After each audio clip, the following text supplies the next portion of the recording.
គេថាចេះនៅពេលអ៊ីយ៉ុងអាចលាក់ពីស្ថិតនៅឃ្លាតពីគ្នាចម្ងាយ6.2កុណដល់សេគុណដល់10ម៉ែត្រនោះ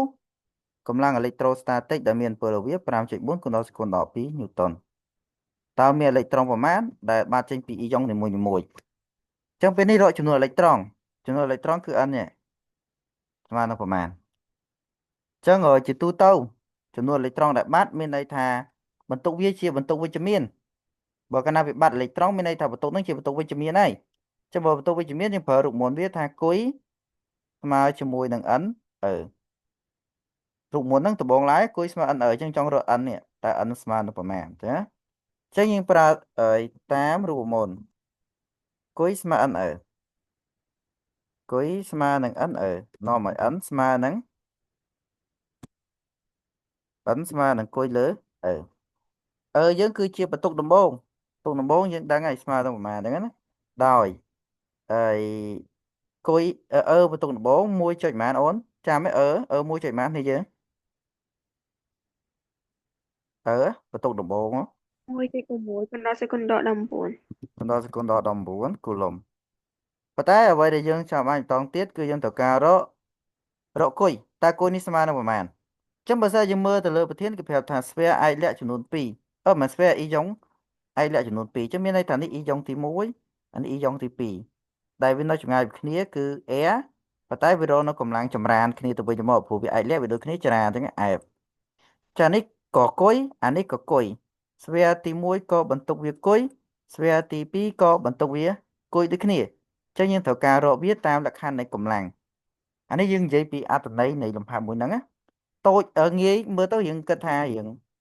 មិនដឹងធ្វើតាមណាតែធៀបពិតយើងប្រើទ្រឹស្ដីទាំងអស់ពេលប្រើទ្រឹស្ដីយើងធ្វើទៅងាយអញ្ចឹងណាពេលនេះរកបន្ទុកអគ្គិសនីនីមួយបន្ទុកអគ្គិសនីនៃយីយ៉ុងអាចលាក់អញ្ចឹងបន្ទុកអគ្គិសនីនៃយីយ៉ុងអាចលាក់ហ្នឹងគឺគុយអញ្ចឹងពេលយើងចង់រកបន្ទុកគុយណាយើងតាមរូបមន្តឬក៏តាមច្បាប់គូឡុំអែបហ្នឹងគេច្បាប់គូឡុំណាច្បាប់គូឡុំអែបស្មើនឹងអីគេដែរអូន9គុណដល់សកុនប៉ុន្មានដែរមានចាំទេ9គុណដល់សកុន9តម្លៃដែលខាតគុយ1គុយ2លើ r ការ៉េអញ្ចឹងណា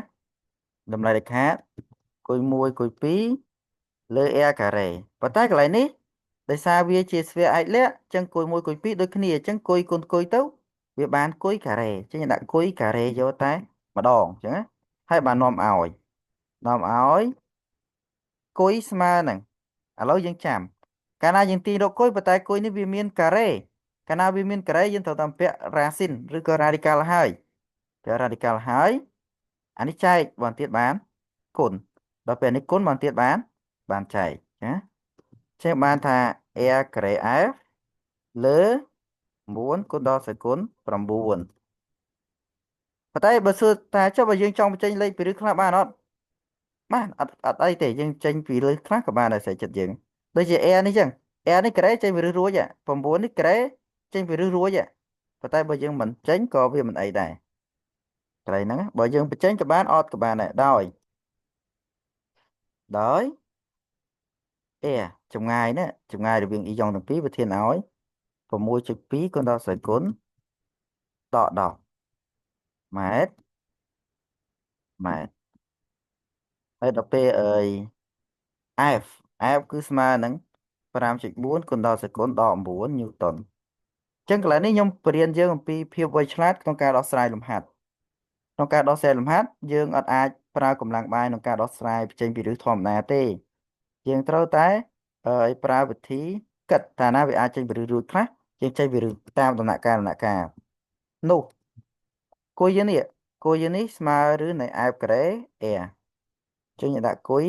ស្មើនឹងឬនៃ r ការ៉េ f សន្ទុះ r ការ៉េ f r ការ៉េយើងគឺនេះ6.2គុណដល់សីគុណដក10លើកជាការ៉េហើយគុណនឹង f យើងគឺ f យើងនេះគឺ5.4ហើយគុណដល់សីគុណដក9 ដក9លើអានេះគឺ9ចឹងទៅ5.4ឬគុណដល់សកុលដល់9បាទចឹងតមកបងអូនត្រូវបញ្ចេញពីរឺឲ្យបានខ្លះចេញពីរឺបានខ្លះម៉េចដូចនេះចឹង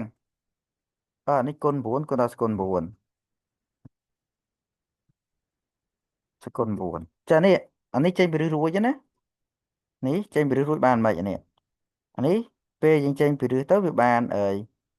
វាក្រេចេញពីរឺបាន6.2គុណដល់សេគុណ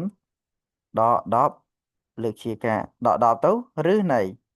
ដល់ពេលអា9នេះចេញពីរឺបាន3ដែរមកអញ្ចឹងណា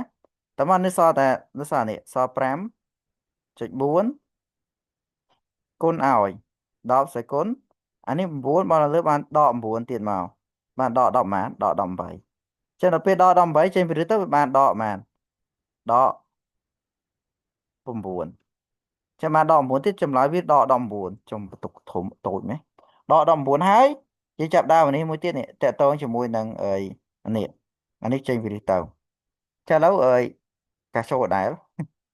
ដោយសារតែលេខនេះ5.4នេះចេញពីរឺរួចទេអញ្ចឹងណា5.4នេះចេញពីរឺរួចទេអញ្ចឹងខ្ញុំយក5.4សិន5.4ហើយខ្ញុំចេញវាពីរឺហើយគុណជាមួយនឹងនេះ6.2 6.2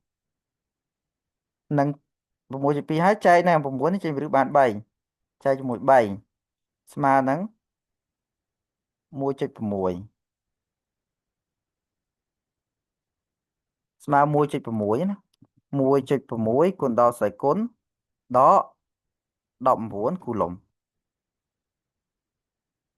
ខ្ញុំសុំចេញម្ដងទៀតណា5.4ចេញពីរឺគុណជាមួយនឹង6.2ចែកនឹង3អូមិនចែកខុសឃើញ4.8ទេសុំទោស4.80ទេបាទបាទ4.8ក៏បានដែរបាទអញ្ចឹងមិញនេះខ្ញុំគិតលេខខុសដោយសារខ្ញុំចុចម៉ៅទៅវាលោតពីរដងមិញខ្ញុំថាច់វិញអត់អីអញ្ចឹងបានប៉ុណ្្នឹងហើយយើងយកអាគុយនេះយកវាមកជួសលេខនេះគេបានអើយអត់នេះស្មើនឹងគុយនេះចែកជាមួយនឹងគុយចែកអញ្ចឹងបាន n ស្មើឲ្យគុយយើងគឺ4.8គុណដល់សេគុណដក19យើងនេះគឺ1.6គុណដល់សេគុណដក19ដែរអញ្ចឹងចេញទៅដក9ដូចគ្នាចែកទៅឃើញ3អញ្ចឹងមានន័យថាបើយើងនិយាយពី e យ៉ុងហ្នឹង e យ៉ុង3បូក e យ៉ុង3បូកហ្នឹងអាចថាដូចជាលុយញោមអញ្ចឹងទៅ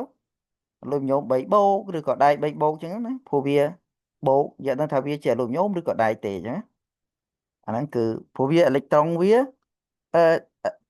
អេឡិចត្រូនដែលបាត់បង់គឺ3អញ្ចឹងដូចនេះ n ស្មើនឹង3អេឡិចត្រូន n ស្មើនឹង3អេឡិចត្រូនសេពាក្យខ្មែរមកអេឡិចត្រូនបាទប៉ុណ្ណឹងតើមើលឡើងវិញទៅតេតតលេខ1នឹងតើមានសំណួរអីទៅសួរមកណា